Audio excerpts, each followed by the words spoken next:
Good morning મિત્રો।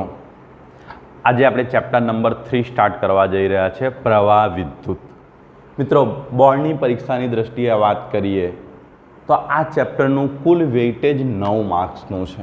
આપણા unit number 1ની અંદર આવે છે, એની અંદર આ ચેપ્ટરને કુલ વેઇટેજ કેટલા માર્ક્સનું ફાળવવામાં આવેલું છે? 9 માર્ક્સનું છે। આઈ થિંક એની અંદર તમે જોશો તો પેપર સ્ટાઇલ પ્રમાણે 2 માર્કનો એક ક્વેશ્ચન હશે, 5 માર્કનો એક ક્વેશ્ચન હશે ને 2 MCQ હશે।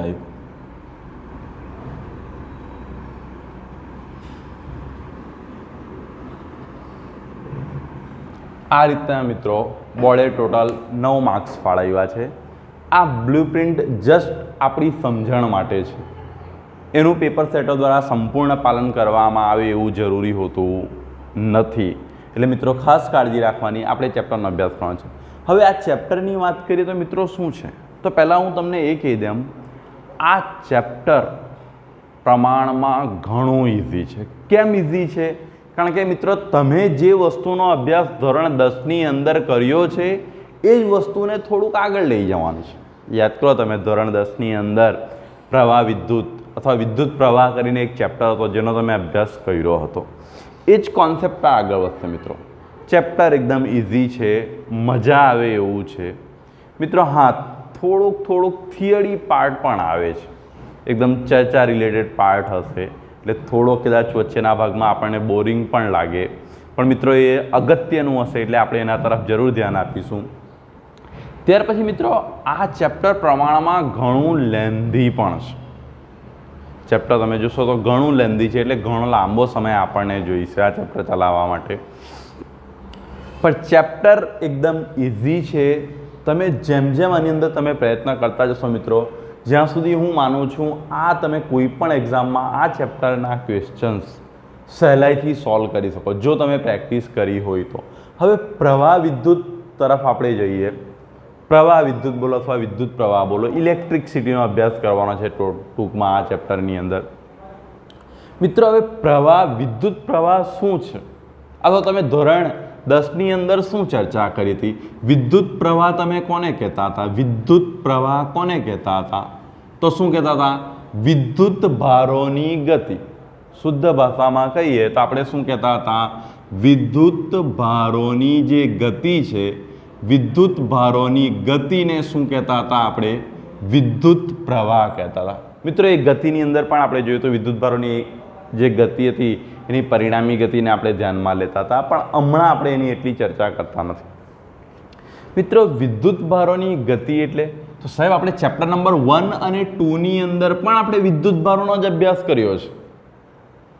ચેપ્ટર નંબર 1 તમે જુઓ, ત્યાં આપણે શરૂઆત વિદ્યુત ભારોથી જ કરી હતી, પણ મિત્રો ચેપ્ટર નંબર 1 અને 2ની અંદર તમે જે અભ્યાસ કર્યો એ વિદ્યુત ભારો સ્થિર અવસ્થામાં હતા।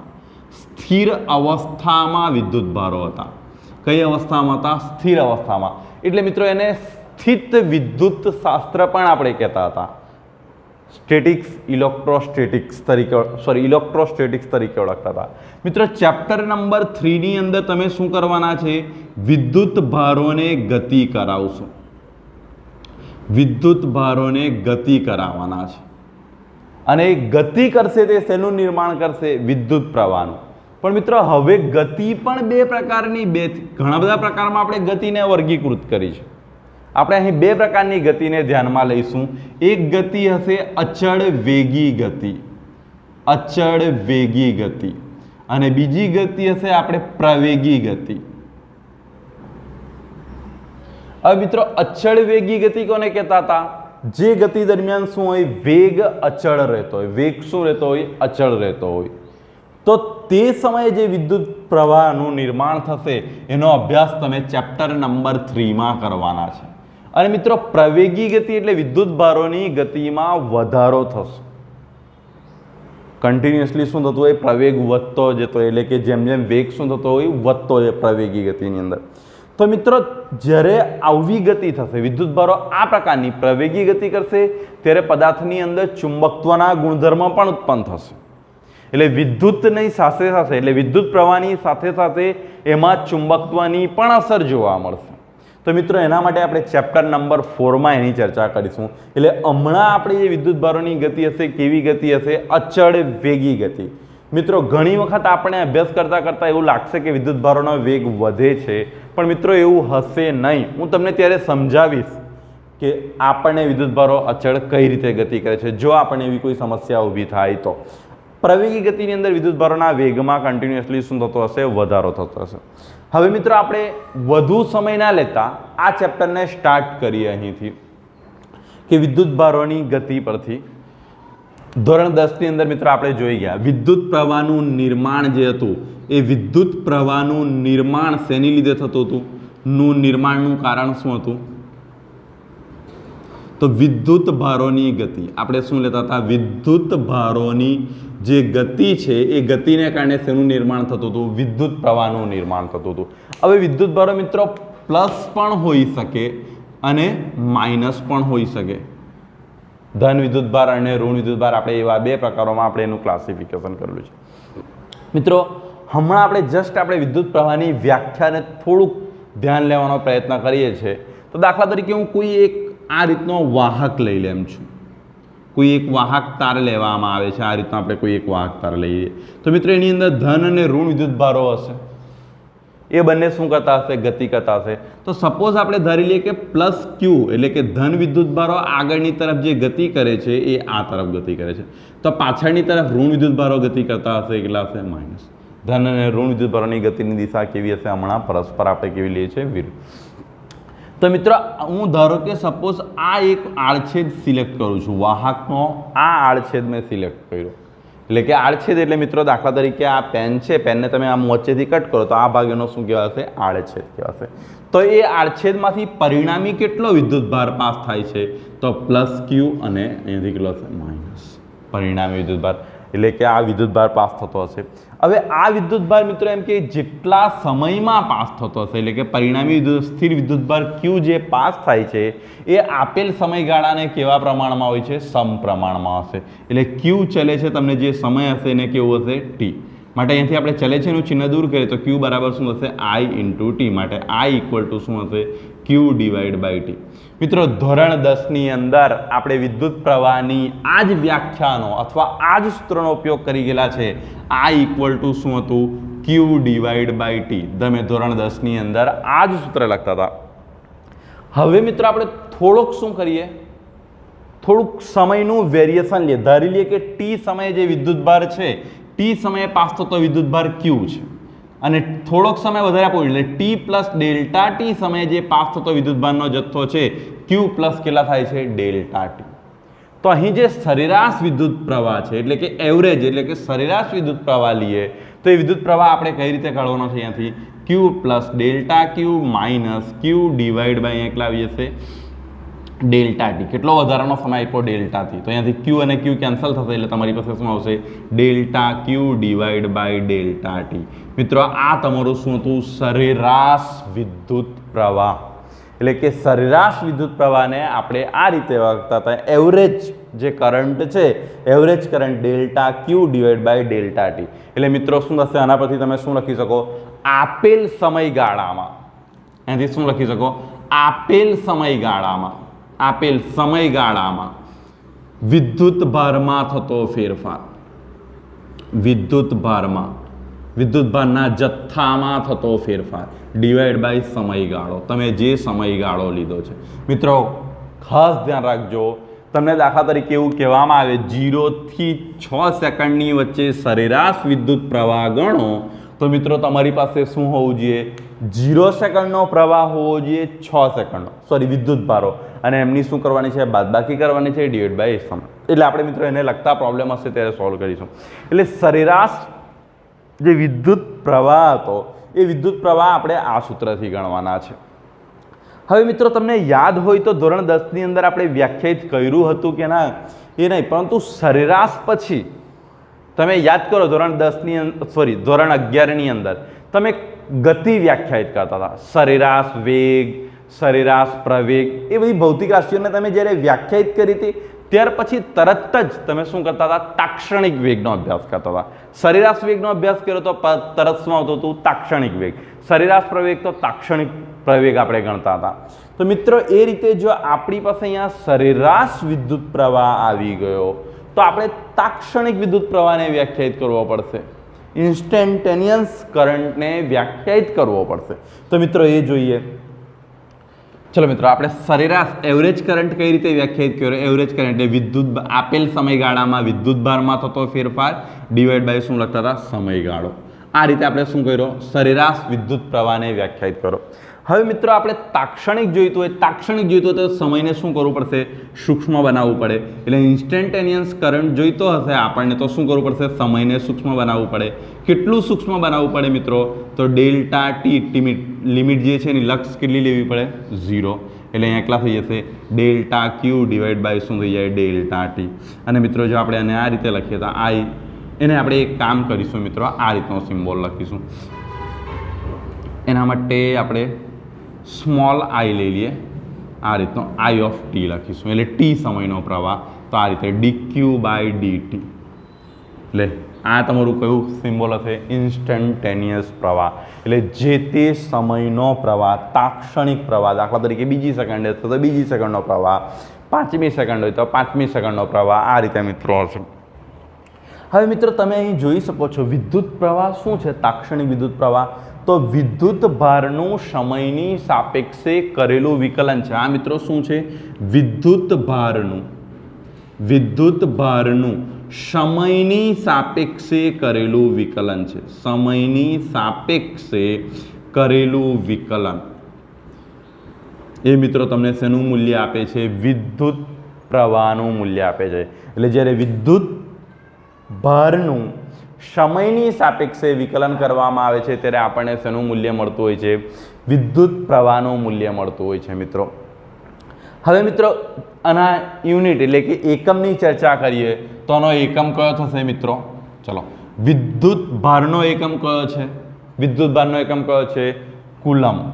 વિદ્યુત ભારનો એકમ કયો હતો મિત્રો? કુલમ. અને છેદમાં શું છે? સમય. સમયનો એકમ કયો છે? સેકન્ડ. તો આનો એકમ કયો થશે? કુલમ પર સેકન્ડ. મિત્રો યાદ હોય તો તમને વિદ્યુત પ્રવાહ એક અગત્યની ભૌતિક રાશિ હતી.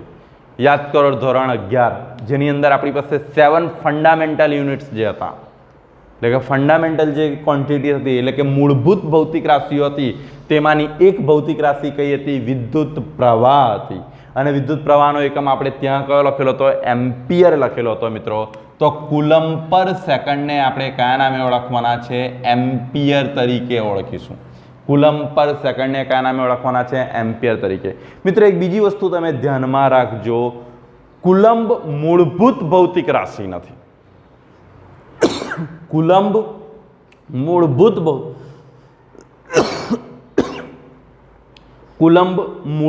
ભૌતિક રાશિ નથી. કુલંબ મિત્રો એ તમારો મૂળભૂત ભૌતિક રાશિનો એકમ નથી. કારણ કે આપણી મૂળભૂત ભૌતિક રાશિ કઈ હતી? વિદ્યુત પ્રવાહ હતી અને એનો એકમ એમ્પિયર છે. એટલે કોઈ વિદ્યુત ભારને મૂળભૂત ભૌતિક રાશિ ગણવાનો વહેમ એટલે કે ખોટા એમાં રહે નહીં. મૂળભૂત ભૌતિક રાશિ કઈ છે?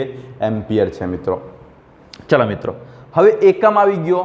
હવે વિદ્યુત પ્રવાહની સદિશ ભૌતિક રાશિ કે અદિશ ભૌતિક રાશિ? મિત્રો આ એક ખૂબ જ અગત્યનો ક્વેશ્ચન છે. વિદ્યુત પ્રવાહને સદિશ ગણવી કે અદિશ ગણવી? સદિશ કોને કહેતા હતા? જે વસ્તુને દિશા હોય તે. અને અદિશ કોને કહેતા હતા? જેમાં દિશા એટલે કે જે ભૌતિક રાશિઓની ગણતરીમાં આપણે દિશાને ધ્યાનમાં લેતા નથી તે ભૌતિક રાશિઓના દિશ ગણતા હતા. તો મિત્રો વિદ્યુત ભારને મારે સદિશ ગણવું કે અદિશ ગણવું? ખૂબ જ અગત્યનો પ્રશ્ન છે. તો પહેલા મિત્રો ધ્યાન રાખો, તમે ધોરણ 10 યાદ કરો. વિદ્યુત પ્રવાહની આપણે દિશાઓ વ્યાખ્યાયિત કરી હતી.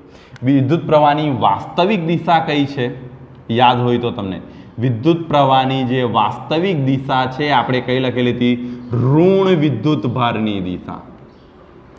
ઋણ વિદ્યુત ભાર એટલે કે ઇલેક્ટ્રોનની દિશા આપણે લેતા હતા. અને રેવાજિક દિશા જેને આપણે વર્ષોથી માનતા આવ્યા છે, જે વર્ષોથી ચલનમાં છે, એ કઈ છે? રેવાજિક દિશા આપણે કઈ લઈએ છે? તો કઈ હતી? ધન વિદ્યુતભારની એટલે પ્લસ ક્યુની દિશા. એટલે વિદ્યુત પ્રવાહની રેવાજિક દિશા આપણે રિવાજ પ્રમાણે કહેવા માને છે ધનથી ઋણ તરફ ગતિ કરે છે, અને વાસ્તવિક દિશા કઈ છે? ઋણથી ધન તરફ ગતિ કરે છે. એ આપણી વિદ્યુત પ્રવાહની દિશા છે. હવે મિત્રો વિદ્યુત પ્રવાહ પાસે દિશા છે તો વિદ્યુત પ્રવાહ કઈ ભૌતિક રાશિ હોવી જોઈએ? સદિશ. પણ મિત્રો એવું નથી. વિદ્યુત પ્રવાહ અદિશ ભૌતિક રાશિ છે. ખાસ ધ્યાન રાખજો. કોઈ તમને ગમે તેટલો ટ્વિસ્ટ કરવાનો એટલે કે ડાયોડ કરવાનો પ્રયત્ન કરે, પણ વિદ્યુત પ્રવાહ કઈ ભૌતિક રાશિ છે? અદિશ. કેમ અદિશ સાહેબ? એને દિશા છે. દિશા તમે બતાવો છો. એની વાસ્તવિક દિશા જે આપણે ગણવાની છે ઋણથી ધન, અને રેવાજિક દિશા ધનથી ઋણ. ધોરણ 10 ની અંદર અમે ગોખીને યાદ પણ રાખ્યું. પણ મિત્રો વિદ્યુત પ્રવાહની દિશા ભલે હશે, પણ વિદ્યુત પ્રવાહની અંદર એક બીજી ખાસ ધ્યાન રહે. દાખલા તરીકે તમે જુઓ, અહીંયાથી આ વિદ્યુત પ્રવાહ આવે છે આ તરફ 2 એમ્પિયર, અને આ તરફ બીજો એક વિદ્યુત પ્રવાહ આવે છે. કયો આવે છે? આપણે અહીંયાથી લઈ લઈએ 3 એમ્પિયર. એમની વચ્ચેનો જે એંગલ છે 60 ડિગ્રી છે. તો મિત્રો જ્યારે આનો મારે જો સદિશ ભૌતિક રાશિ હોય તો આનો સરવાળો કઈ રીતે કરવાનો હતો? તમને યાદ હોય તો આ દાખલા તરીકે I1 નામ આપી દેમ અને I2. તો આનો જો મારે પરિણામી વિદ્યુત પ્રવાહ કાઢવો હોય તો આ રીતે સમાંતર બાજુ ચતુષ્કોણનો નિયમ લખવો પડતો હતો. 2I1 I2 ઇન્ટુ cos θ આવું લખતા હતા મિત્રો. સરવાળો આ રીતે મળતો હતો સદિશ હોય તો.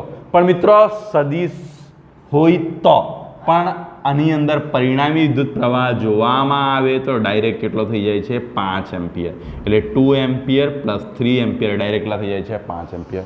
એટલે મિત્રો જ્યારે વિદ્યુત પ્રવાહ પરની બેઝિક પ્રક્રિયાઓ એટલે એના પરનો સદિશોનો સરવાળો, સમાંતર બાજુ ચતુષ્કોણ કે અન્ય કોઈ નિયમો વાપરવામાં આવે છે ત્યારે જોવા મળે છે કે એની ગણતરીમાં દિશાનું કોઈ મહત્વ નથી. એટલા માટે વિદ્યુત પ્રવાહને ભલે આપણે દિશા આપતા હોઈએ છીએ, પણ વિદ્યુત પ્રવાહ કેવી ભૌતિક રાશિ છે? અદિશ ભૌતિક રાશિ છે. કેમ? કારણ કે એના પરની થતી તમામ ગણતરીઓ, તમામ બેઝિક પ્રક્રિયાઓ એ અદિશના નિયમોને અનુસાર કરવામાં આવતી હોય છે. એટલે મિત્રો ખાસ ધ્યાન રાખજો, વિદ્યુત પ્રવાહ કેવી ભૌતિક રાશિ છે? અદિશ ભૌતિક રાશિ છે. ચલો મિત્રો, અહીં આપણે બે વસ્તુ વ્યાખ્યાયિત કરી.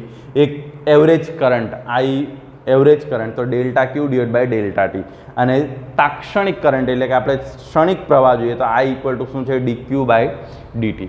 હવે આને લગતા થોડાક MCQ લઈએ, અથવા તો આપણે પ્રોબ્લેમ્સ જે હશે તે થોડાક સમ્સ એક્ઝામ્પલ લેવાના પ્રયત્ન કરીએ. એની દિશા ખાસ તમારે યાદ રાખવાની છે. કઈ છે? અદિશ છે. બીજું મિત્રો અહીંયા એક વસ્તુ તમને કહેવાનો રહી ગયો કે જો મારે આના પરથી વિદ્યુત ભારની ગણતરી કરવી હશે તો કઈ રીતે થશે એ જોઈ લઈએ આપણે.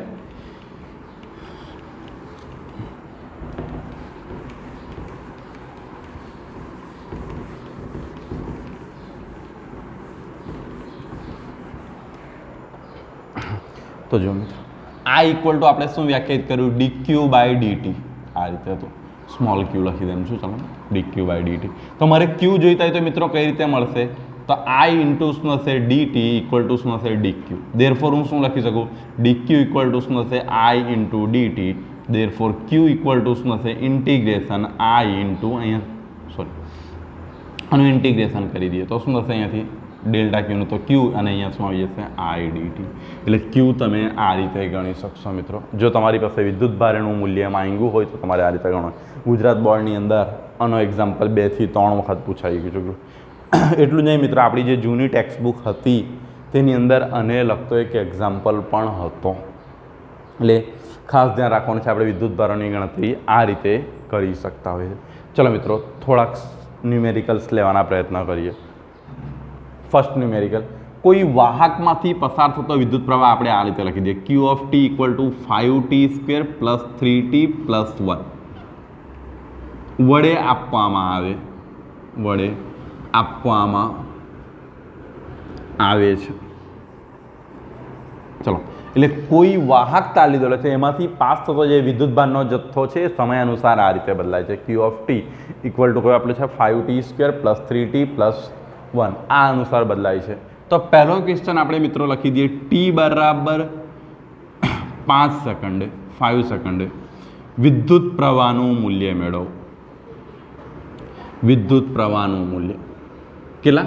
t બરાબર 5 સેકન્ડે આપણને કીધેલું છે. અને બીજો આપણે લખી દઈએ t બરાબર 0 થી 2 સેકન્ડની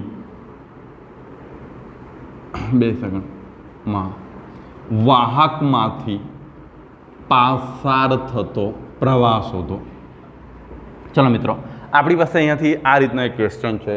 કોઈ વાહકમાંથી પાસ થતો જે વિદ્યુતભાર છે એ આ સૂત્ર અનુસાર બદલાતું હોય તો t બરાબર 5 સેકન્ડે વિદ્યુત પ્રવાહનું મૂલ્ય મેળવવાનું છે અને 0 થી 2 સેકન્ડ વાહકમાંથી પાસ થતો વિદ્યુત પ્રવાહ ગણવાનો છે મિત્રો। હવે અહીં મિત્રો જો બે વસ્તુ પર આપણે ફોકસ કરવાનું છે। ફર્સ્ટ ક્વેશ્ચનમાં આપણને શું માહિતી આપેલું છે? પર્ટિક્યુલર કોઈ એક સેકન્ડ આપી દીધેલી છે, એક સમય જ આપી દીધો, ભાઈ મારે 5 સેકન્ડ તો 5મી સેકન્ડે જ જોઈએ, 4 થી 5નું પણ નથી જોઈતું, મારે તો માત્ર 5મી સેકન્ડનો જ પ્રવાહ જોઈએ। 5મી સેકન્ડનો પ્રવાહ એટલે મિત્રો શું થશે? તાક્ષણિક પ્રવાહ થઈ જશે, ઇન્સ્ટન્ટેનિયસ કરંટ થશે। તો એ આપણને કઈ રીતે મળશે? આ ઇક્વલ ટુ આપણે અહીં લખેલું છે dq બાય શું છે? dt। હવે આપણને q અહીં આપેલા છે, d બાય શું થશે? dt, એટલે અહીંયા શું થશે? 5t² + 3t + 1 આ રીતના થશે। ચલો મિત્રો આનું વિકલન કરીએ તો 5 અહીંથી d બાય કેટલા થશે? dt, એટલે અહીંયા t² + 5 3 અને અહીંયા કેટલા આવશે? dt બાય કેટલા આવી જશે? dt, અને અચળ સંખ્યાનું કેટલું થાય? 0। મિત્રો વિકલન તમને આવડવું જોઈએ, ના આવડે તો કહેજો, તો આપણે એના પર એક ડિફરન્શિયલ એટલે વિકલન પર એક અલગ લેક્ચર જ બનાવી દઈશું। 5 આનું શું હશે? 2t પ્લસ અહીંયા 3 અને dt આનું શું થઈ જશે? 2 ને આનું કેટલું થશે? આપણને ટીનું કેટલું થઈ જશે? 1 થશે, એટલે આપણે અહીંયા કેટલા લાવવા દઈએ? 5 દુ કેટલા થશે? 10 પ્લસ કેટલા આવી જશે? 3 આ આપણું એ થશે। હવે મિત્રો આપણને કઈ સેકન્ડે માંગેલું છે? 5મી સેકન્ડે, તો અહીંયાથી i t ઇક્વલ ટુ કેટલા મૂકી દઈએ? 5 સેકન્ડ, તો અહીંયાથી કેટલા થશે? 10 ગુણ્યા 5 ગુણ્યા એટલે કેટલા થઈ જશે? અહીંયાથી 53 એમ્પિયર, એટલે કે તે સમયે વાહકમાંથી પાસ થતો વિદ્યુત પ્રવાહ કેટલો હશે મિત્રો? 53 એમ્પિયર જેટલો થશે। 5મી સેકન્ડે વાહકમાંથી પાસ થતો પ્રવાહ કેટલો હશે? 53 એમ્પિયર હશે। હવે મિત્રો જો તમે અહીં ધ્યાન આપો, જો ધારો કે મારે 0મી સેકન્ડે ગણવું હોય તો અહીં વિદ્યુત પ્રવાહની શું એ પરિસ્થિતિ છે તે તમે સમજો। દાખલા તરીકે હું t વર્સિસ અહીંયાથી એનો વિદ્યુત પ્રવાહનો ગ્રાફ ડ્રો કરું છું, t વર્સિસ। તો જો મિત્રો મારે 0 સેકન્ડે જોઈએ તો અહીંયા 0 મૂકા તો મને કેટલા એમ્પિયર મળશે? બેઝિકલી 3 એમ્પિયરથી તો મિત્રો સ્ટાર્ટિંગ થશે 0 સેકન્ડ। દાખલા તરીકે મારે પહેલી સેકન્ડે જોઈએ છે તો પહેલી સેકન્ડ મૂકા 10 દુ 20, 20 ને કેટલા થશે? 23 એટલે અહીંયા કરશે, એટલે વિદ્યુત પ્રવાહ આ રીતે વધતો હશે। એટલે આનો ગ્રાફ આ રીતે આપણને શું થતો હશે? સ્ટ્રેટ લાઇન મળતો હશે। ચલો બીજા ક્વેશ્ચનની અંદર આપણને શું કહેવામાં આવ્યું છે મિત્રો? એ ખાસ ધ્યાન આપો। તો બીજા ક્વેશ્ચનની અંદર આપણને એવું કહેવામાં આવ્યું છે 0 થી 2 સેકન્ડ। કઈ આપણને સમય આપવામાં આવ્યો છે? 0 થી 2 સેકન્ડ, એટલે એની અંદર શેની વાત કરવામાં આવી છે? સરેરાશ ગણવું પડશે। હવે સરેરાશ એવરેજ પ્રવાહ ગણવા માટે આપણી પાસે સૂત્ર કયું છે? ડેલ્ટા ક્યુ ડિવાઈડ બાય શું છે? Delta T. હવે ડેલ્ટા ક્યુ એટલે મિત્રો અહીંયા કયું થશે? તો જુઓ અંતિમ, એટલે ટી બરાબર 2 સેકન્ડનો પ્રવાહ ઓછા અહીંયા ક્યુ, ટી બરાબર કયા સેકન્ડ આવી જશે? 0 સેકન્ડનો પ્રવાહ, સમય તો 2 ઓછા કેટલા થઈ જશે? 0। ચલો અહીંયાથી આનો પ્રવાહ ગણીએ મિત્રો। અહીંયા 2 સેકન્ડનો પ્રવાહ એટલે તમારે વિદ્યુતભાર એટલે કંઈ કરવાનું નથી। આ જે સમીકરણ છે એમાં ટીની જગ્યાએ કેટલા મૂકી દેવાના છે? 2, એટલે અહીંયા કેટલા થશે? 5 ગુણ્યા અહીંયા કેટલા થશે? 2² પ્લસ 3 ઇન્ટુ 2 પ્લસ કેટલા થશે? 1 માઇનસ અહીંયાથી 5 into 0² plus 3 into 0 plus 1 divide by તમારી પાસે કેટલા આવવાના? 2। ચલો અહીંયા 2 નો ઓવર 4 4 50 20 20 ને અહીંયાથી 6 વત્તા 1 માઇનસ એટલે આ કટ થશે, એટલે મિત્રો 26 ડિવાઈડ બાય 2 એટલે કેટલા થશે? 13 એમ્પિયર। એટલે કે આ સેકન્ડમાં 0 થી 2 સેકન્ડની અંદર વાહકમાંથી પસાર થતો જે સરેરાશ વિદ્યુત પ્રવાહ હશે કેટલો હશે મિત્રો? 13 એમ્પિયર હશે। એટલે મિત્રો તમે જોઈ શકો છો અહીંયા વિદ્યુત પ્રવાહ સમય અનુસાર શું થતો જાય છે? વધતો જાય છે। હવે મિત્રો અહીંથી આપણે બીજી આ જે પ્રોબ્લેમની અંદર જોયું એની અંદર ખાસ તમારે ધ્યાનમાં રાખવાનું છે, તમારી પાસે જો ક્ષણિક પ્રવાહ એટલે કોઈ એક સમયનો માંગ હોય તો તમારે શું કરવાનું છે? વિકલન કરીને મેળવવાનું છે।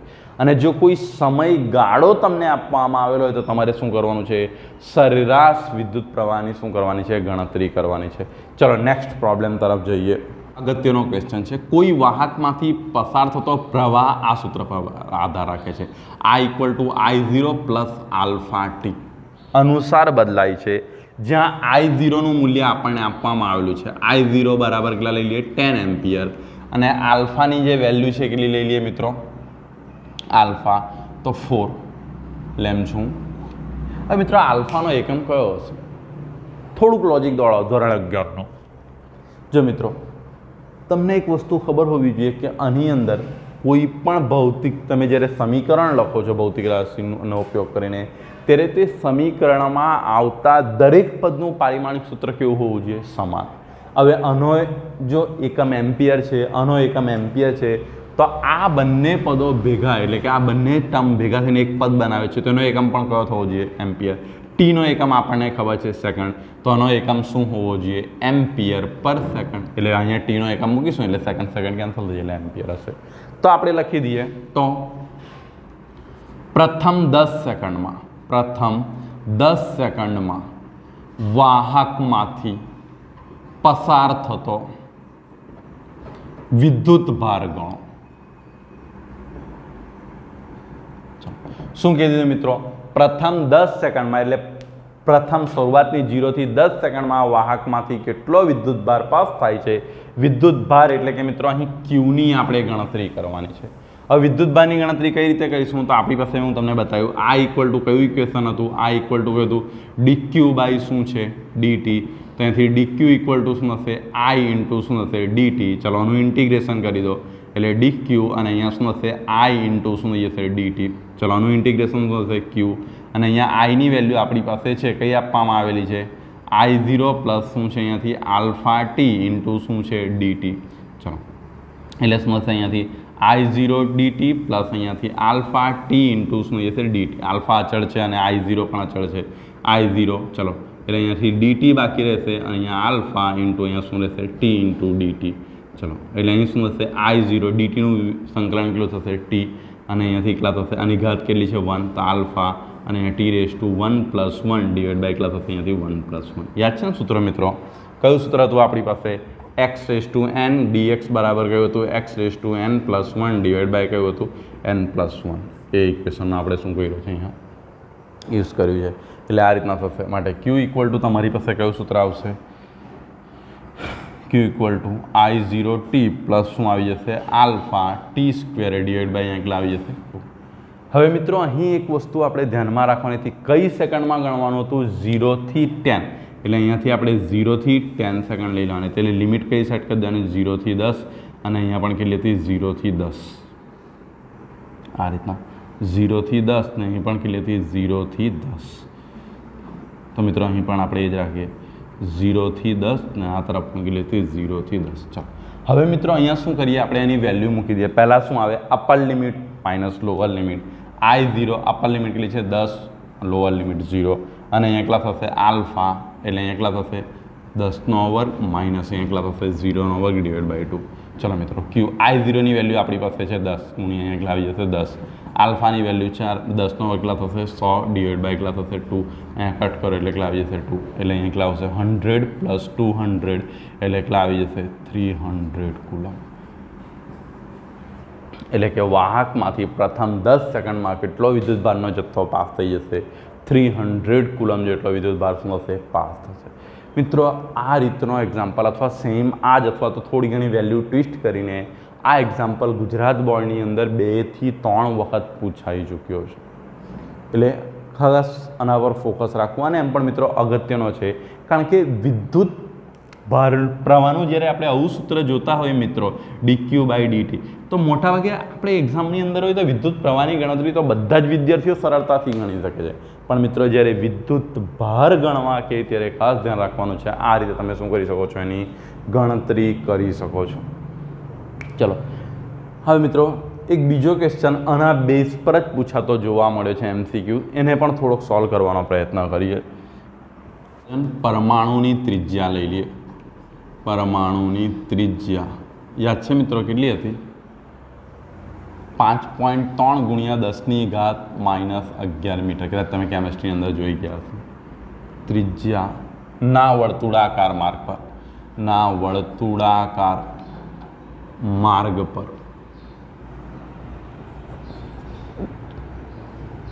કેટલા હાઇડ્રોજન પરમાણુની ત્રિજ્યા 5.3 × 10⁻11ના વર્તુળાકાર માર્ગ પર 2.2 × 10⁶ મીટર પર સેકન્ડના અચળ વેગથી